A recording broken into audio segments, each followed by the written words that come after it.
Ain't no high stepping with Marcus J. Thank y'all for staying with us. 804-402-2893 is the number to dial to be down with the flagship show of Legacy Internet Radio. My sister Michelle K is checking in. She's saying what's up to USY. Hola, chica. She's saying what's up to you at this time of the show. Every single week we always profile missing and or exploded child. Tonight is no different. We've got Tremaine Crawford. Tremaine Crawford is a black male missing from Newport News, Virginia. He's 14 years old. He's got black hair, brown eyes. He stands 5'8" and weighs 220 pounds. He was last seen on April 30th, 2014 wearing a black hoodie, black jeans, and blue and gray sneakers. He's a big kid, but he's a kid. He's 14 years old. So let's keep our eyes open for Tremaine Crawford here in the Richmond, Virginia area, in the Newport News area, in the Tidewater area, all over. He may travel. It alludes to that as well. So we don't know where he is. His family doesn't know where he is. We need to get our eyes open. Tremaine Crawford. Ain't no hashtag with Marcus J. Call us at 804-THE-LOST. 1-800-THE-LOST.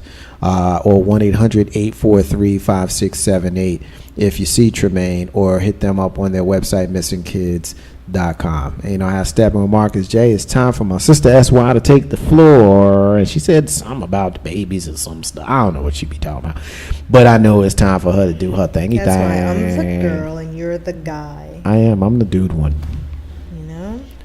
We got new pictures on the social media. We put up a whole bunch of new pictures. It's like pictures of you smiling and like looking. I'm smiling? Yeah, you like smiling and stuff. What it's like some pictures that we took right around when my birthday show was a couple of weeks ago, and then we had some shows. We had Miss Tony and Bless. We had the First Lady, Lissa P, in here, and we had Jay Grizzy. Yeah, a whole bunch of pictures. I just had been saving them and never posted them. So if you're listening to us and you want to see our ugly faces, well, my face is ugly. The rest of them good looking, but you want to see them.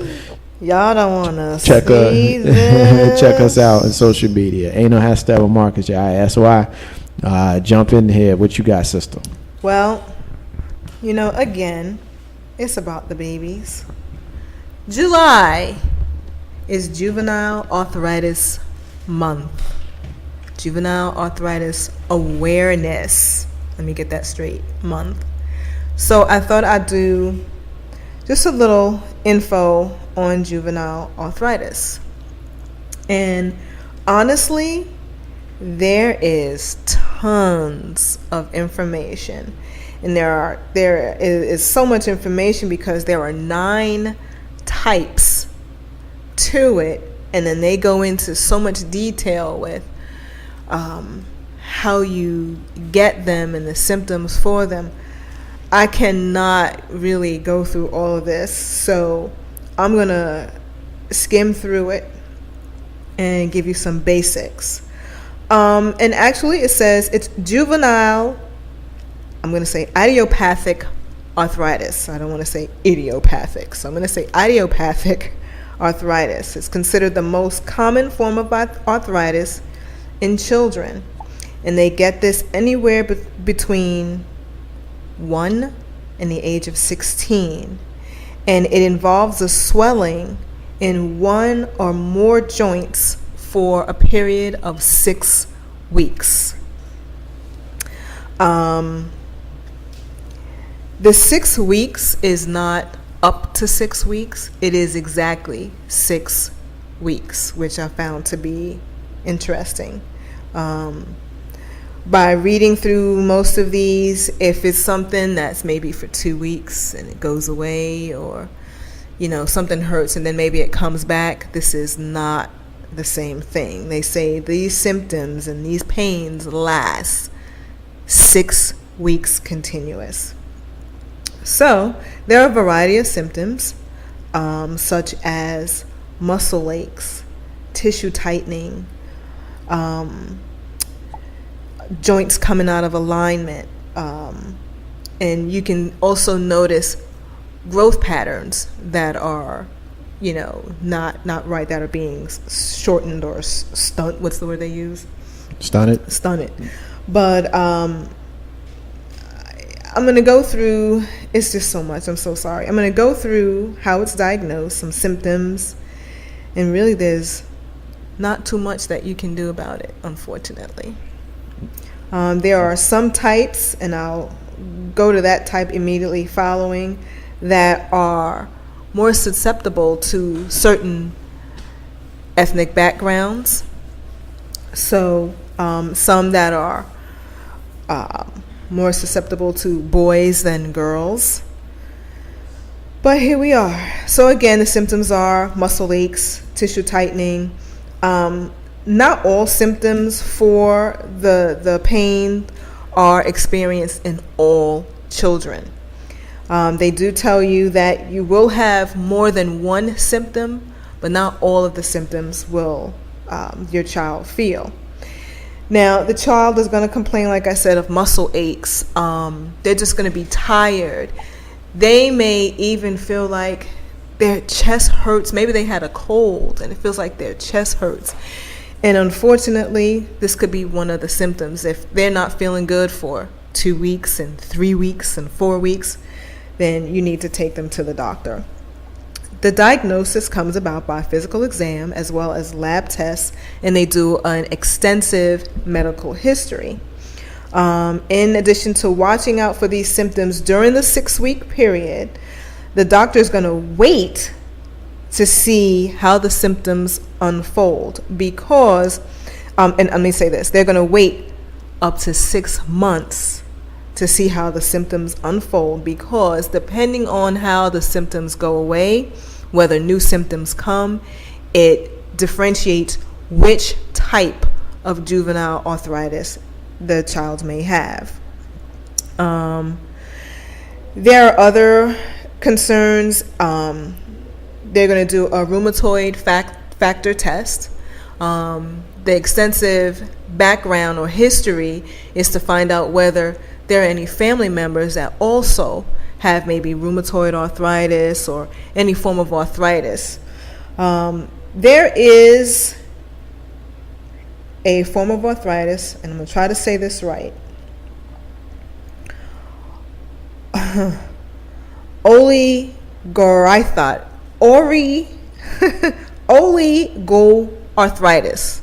Oligoarthritis. And it's a type of arthritis that when it's diagnosed, there are actually 4 joints only.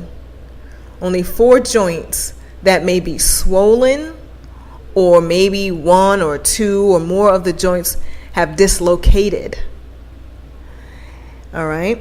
So you can have centralized pain.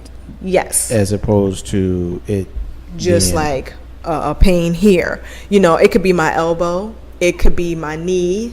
I just think about arthritis. Like, I remember my Nana had arthritis. You know what I'm saying? Like, I never until this moment knew that a kid could get. Yeah, I didn't know until Friday. Yeah. That, you know, it can affect a child this way. And this arthritis, this type of arthritis, oligoarthritis, and it's spelled just the way I say it, Oligoarthritis, is more common in Caucasian children, and and it accounts for about 40% of any new case for oligoarthritis. Man. Okay. Girls are likely to be diagnosed with it and experience, here we go, inflammation of the eye. Hold on, wait a minute. Wait. So you got arthritis in your eyes? Yes. Arthritis in your eyes? You can have arthritis in your eye. Well, this is inflammation, so the I muscles mean, and everything in the back of your eye. I mean, yes. arthritis, I'm clowning a little bit, but arthritis by definition basically is inflammation. You can have tumors in the back of your eyes, all of these things. It's not a tumor. It is a tumor. Okay, name that movie, y'all. Yeah, hell yeah, that's trivia. Yeah, that is trivia. All right, we can play that game. What movie? First, if you can name the movie and the. My mama should be naming that movie because we went through this about a week ago. If you can name that movie and you can name that actor, we will have a special gift for you. We won't say what it is. But I'm intrigued. Can I guess? No, you can't guess. But Dang, the person who I was gonna get the special gift from just went ahead and spoiled it. Thank you, Sid.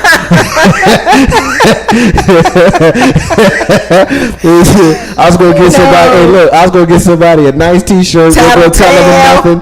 But of course, the brother who sponsors our website here, Legacy Internet Radio, my brother. Well, maybe we should do something special with that shirt. My brother said, yeah, right. How about that? We might have to come up with something else. Yeah. My brother said, thank you for listening every single week of Live Action Captions. I was going to say, yo, we got to get a shirt for the person that just won. And he went and answered the question. That's why I love this brother, because every week he gives me a reason to pick on him. Mm-hmm. No, I pick on him. You know what? You need to stop while you ahead. I pick on Sid. And Sid told me I need to quit picking on him. But that's my brother. I got an idea for the shirt. So just because you went out and did a little spoiler, we're going to fix you. We're going to get you back. Mm-hmm. We're going to get you back. So we might have to come up with another trivia question. Yeah. But yes, oligoarthritis. Oh, look, I can say it now. That's because you done said it like 3 or 4 times. Like you can. It's just like Oli and then Legos. Legos is for not kids. Legos. Like the kids. Stop. Legos. Yeah, I should probably stop now. Okay. Yeah, so yes, the girls who have this are more likely to experience inflammation of the eye. In addition, oligoarthritis develops by the age of 6. So if you're going to get it, you're going to get it. You're going to have it by the time you're 6. Okay. All right. If your child tests positive for any antibodies in the blood, they're going to face even greater risk of other types of inflammation and additional eye problems. Okay. Now, there's another form called, that one's easy, polyarthritis, and it occurs when 5 or more joints are involved during the first 6 months. So let's say, we already know we're looking at a 6-week time frame, but remember I said the doctor's going to study the child for an additional 6 months to see how the arthritis unfolds or whether or not certain symptoms go away or not. So now, if there are 5 joints within that 6 months that are still active, polyarthritis. That's a lot to keep up. It's really a lot, and it was very confusing to read as well. It's a lot to try to deal with. It says roughly 25% of the children with this particular juvenile arthritis actually have. It's 25% more girls than boys. So the girls are now the majority in this.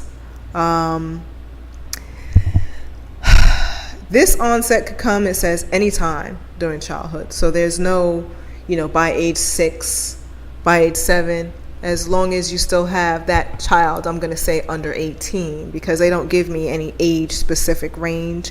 So under 18, I'm going to still say juvenile, that they can develop the polyarthritis. They may also experience with polyarthritis, arthritis in their neck, their jaw, and that's going to make it difficult for them to chew. So look out for that symptom. If the mouth hurts and, hurts them to open or close or chew, it's a red flag. You just killing me, man, with all of this stuff that these kids got to go through. I mean, man, I'm just sitting there thinking, like, I might have polio, because I be hurting something. You think I got polio arthritis? Okay, now you may not look 40. But you are no juvenile, okay? Let's get that straight. Mama J gets to cracking up at me because every once in a while we go someplace and somebody think I'm her brother. So man.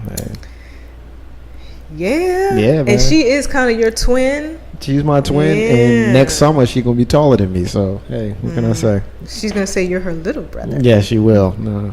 Hey, you can get into the park for like half off. Yeah. Well, hey, look, man. It used to be like I used to get mad when people used to make jokes like that, but now I think the shit is funny because I'm like, if I could get half off, I'm going for it. You stand behind like another woman, Yeah, man, an older looking woman, and just say, "But Ma." mom." Yeah, I know. I'm gonna try that trick. But see, don't get it messed up though, because when I'm 55 and I'm still looking like 20, I want my free coffee when I'm supposed to get it. I want when I'm supposed to go to the movies for half off. I'm gonna figure out what day that is. I want everything I'm supposed to get. You'll still get that. Now they're just gonna make you show ID. I got to do. Hey, look, Like, they IDing me now for liquor, and they're gonna be IDing me for movie tickets. They're gonna be what? IMDing you? Okay, speech impediment, but yeah, ID me. Yeah, exactly. Okay, I'm sorry. Okay. Unlike oligoarthritis, polyarthritis frequently affects joints on both sides of the child's body, such as maybe the right arm or the left knee. And they might also face lower risk in eye inflammation, but will still need to visit the eye doctor. And once you get diagnosed, the doctor actually puts you on a schedule for seeing your eye doctor or seeing him. So let's do one more. Let's see. Antibodies found in the blood, Rh positive, systematic, involving about 10% of the juvenile arthritis cases. Systematic arthritis affects the entire body. It affects more than the joints. Both boys and girls are equally vulnerable to systematic arthritis. So, although it can start when they're a child, they can actually start up until elementary school. So now the joints hurt and the body hurts all over. So it's not just a joint here or a joint here. The entire body is affected. And now you got to think about whether your child can walk properly, how you're going to get that child around. You're going to be carrying that kid. I have a friend who his son will always complain, it hurts for him to get in and out of the car. His leg hurts, leg hurts really bad. He couldn't get up, he couldn't walk properly. He didn't have arthritis. Unfortunately, he had leukemia. Wow. He's cancer free now, but here we're talking about, I believe he was about 10 when he was diagnosed with leukemia. Wow. So, all kinds of things happening, we're like, muscle up. And the bad thing is, if your kid is out playing rough, or maybe they participate in a sport and they got hurt, maybe the pain is really not related to him falling down or tripping over the soccer ball or whatever. And sometimes as parents, we tend to disregard a pain that the kid has. Now, my daughter tends to be a little dramatic sometimes, my baby. And she came running to me and she was like, I can't see. And I'm like, oh God, what are you talking about now? And I did not believe her until the tears came out of her eyes. Little did I know, her retina detached, and all she could see was out of a little tiny circle in her eye, if you can imagine that. A little tiny circle. Man, I was about to make a joke, and now I can't make the joke I was going to make, because then it would be inappropriate. Go ahead and make the joke. Like, damn, she couldn't see? She could see out the left eye. You said left eye. But she couldn't see out the right eye. Man. How long ago was this? Very scary. This was 2009. Okay, so she was Kyra. Early teens, 13, Yeah. 14? Mm-hmm. Yeah. And her retina detached. And her retina detached because of other problems. I told you Kyra was a preemie. And so Kyra also had a lot of health issues that I went through, which is why some of these things that I discuss are important. I may not be personally affected by them all, but once you're affected by something that's damaging to your child, everything seems to be important, because now you're on the lookout. And I'm on the lookout for everything if something's wrong. I even go around asking her now, can you see okay? That eye is all right now, right? She did, and this may be a dumb question, and we get on subject, but I'm just curious now about your baby. Mm-hmm. Did she end up needing glasses, or was it something? Well, she wore glasses before. Okay. When she was a baby, when she was born, she actually had emergency laser surgery on her eyes. And she's had surgery once after that, and then she had surgery again in 2009 to replace the retina. Wow. Okay. To attach the retina rather, not replace it. So you wonder, how did your child get this arthritis? I'm going to kind of move through this. There are really no answers yet as to why most children get arthritis. But they tell you that there's also factors because some of this is hereditary.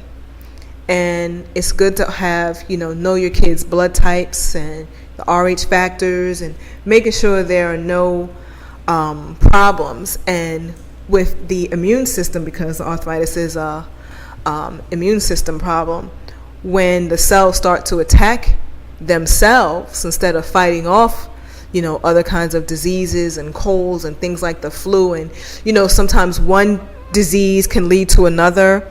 You got to be careful. So they want you to just always, I guess, make sure you take your kids to the doctor. Make sure, something just doesn't sound right, to take the child to the doctor. Just get it checked out, even if it's nothing. I'd rather come home and spend $150 in ER and you tell me it's nothing than I ignore it and now I have a problem that I could have avoided. I was that kid that, we went to the doctor when we were young if we needed to, and Pops J always made sure we went to the dentist. And then, when I got to my 20s, he was like, dudes don't do this, but you need to go to the doctor every year. And so I've been going to the same doctor since I was in my early 20s. And like Mama J, as at 11-year-old, I've taken her to the doctor for things that, I won't get into specifics, but I've taken her to the doctor for things that probably I shouldn't have. But I would rather take her to the doctor and have the doctor say, "What you doing here?" Then you not, and then take it to the doctor too late, and they say, "Well, why you ain't come sooner? Why didn't you come?" So I can that's gonna hurt. It's gonna hurt if you don't pay attention to something hurting your child, and something is wrong. Yes, and it is too late. No, the doctor actually did tell me, like, "What you doing here? Like, why are you here?" I took her to the doctor for something I should have took her to the doctor for, but I don't regret it. Because I'm not that dude, man, for real. Like, when my child is hurt, like, I physically feel pain. Like, I physically feel pain when my child is hurt or she's upset or something like that. Because you can't do anything about it. When they hurt, I mean, if you really feel, some parents, take an aspirin or what have you. And some parents don't really feel hurt when their children are hurt. And if you feel hurt when your kid is hurt, it's like the world just ended. Like somebody died. This is not good. So I know, even to this day, I'm 40 and I know my mother feels it because I talked to her today. I've had some challenging times in the last couple of days, and I called my mother and I talked to her and I talked to my father, and obviously I felt better after having spoken to them. But I didn't even tell my mother there was something going on with me. She knew. Like, she just started, "What's wrong with you?" Like, "Huh? What's wrong with you?" I was like, "Oh shit." Yeah, my mama does that sometimes. She was like, "What's wrong?" I'm like, "Nothing." And sometimes you just try to play it off, just keep the conversation smooth, and right she ain't having it. And I was just like, "Damn, I mean, that's just, I guess that's connection you have." But some folks, think that everything's going to be all right with your children, especially if you are able. And if you're not able, then figure out a way to be able. But if you're able, take care of the doctor. So lastly, I'm just going to say this, and they stress, the younger your child is, the more concerned or the faster you should move. Saying the young children, kids are often catching colds and flus and aches and pains. They say, when they play in the daycare, because remember, this is anywhere from 1 and up. So if you have a child playing in daycare and another kid is sick or whatever they do where they don't, germs pass from one kid to the next. If it's out of season and your kid is complaining about something, that is a major warning sign. So the flu in the summertime is not normal. Okay? So that's just for an example. Get that baby up, get that baby to the doctor. Like I said, it's a lot of information here. And, you know, kids complain. We know that. Fever, swelling, stiffness, joint pains, common colds, any of these things that just don't seem normal. There was no reason for it, and the season is not for it. Take your kids and get your kids managed. May I ask you a medical question regarding this? Well, I have no PhD, but Well, I understand. I'll try. I have some idea of the answers. I want you to look at me when you're talking to me. Okay, excuse me. I was trying. I usually do, but you told me to stop staring. I usually like this. Well, don't do that. Okay, yeah, that's fine. Find a happy medium, man. Okay, I'm trying. I'm trying. It's very hard because I'm always looking back and forth, and then I'm staring at her like Y'all, I'm he about to talks to burn me with her his eye. eyes closed, like I really wonder. Go ahead and ask your question, man. What are some things you could do as a parent when you are pregnant with a child, or before you decide to become pregnant? Now I know the answers, but from your perspective, because you are a female, and respectfully, what are some of the things you could do that you could prevent this for your child ahead of time before you have a child, to put yourself in a better position? You can't prevent it. There's nothing that Exactly. you can do. If it's hereditary, which we went over, the most you can do is follow the doctor's instructions, taking your kid to the doctor. With anything, exercise is important, and if the child is given any sort of medication, to make sure that you keep them on the medication and visiting the doctor like they should. There's really nothing that you can do to prevent it. Yeah, especially if you have a lot of autoimmune diseases and things like that. One of the better key things to do is always swimming. Is a very great thing. Well, you got to remember, this is Depending juvenile on- arthritis, Right. and you have joint pain. So swimming, you're using practically every muscle in your body. There will be no swimming. Well, but and there's a lot of the only reason why I know a lot of doctors that have recommended that, and I've seen that as a beneficial to some, and it helps. Especially I have a friend who had lupus, and I had a family member who had lupus. That Maybe for some went through other the- type of autoimmune deficiency, but not for JA. Some people get JA with lupus or sickle cell and other things as well. Well, we discuss one disease leading to another when they're not properly watched. Cool. But sickle cell is not something that you just pick up. No. Okay. That's So- something different. I realize that. Yes. So as long as you all are taking your Flintstone children vitamins. to the doctor and, you know, paying attention to the warning signs, you know, again, anything out of normal, there was no reason for it or for the ache or pain, and it's out of season, just kind of pay attention and go to the ER. Ain't no half stepping with Marcus J. My sister SY, thank you for always making us healthy and wealthy and wise. This week we were getting healthy with the juvenile arthritis. We appreciate it. Ain't no half stepping with Marcus J. We're going to take another break, and when we come back, I want to talk about some dumbasses. We're going to ask what the hell. We got dumbasses in Washington. We got a dumbass stalker. And we got a dumbass thief. Marcus J and SY, along with Mr. LP Steven Sykes. Ain't no half step with Marcus J. Be back in a minute.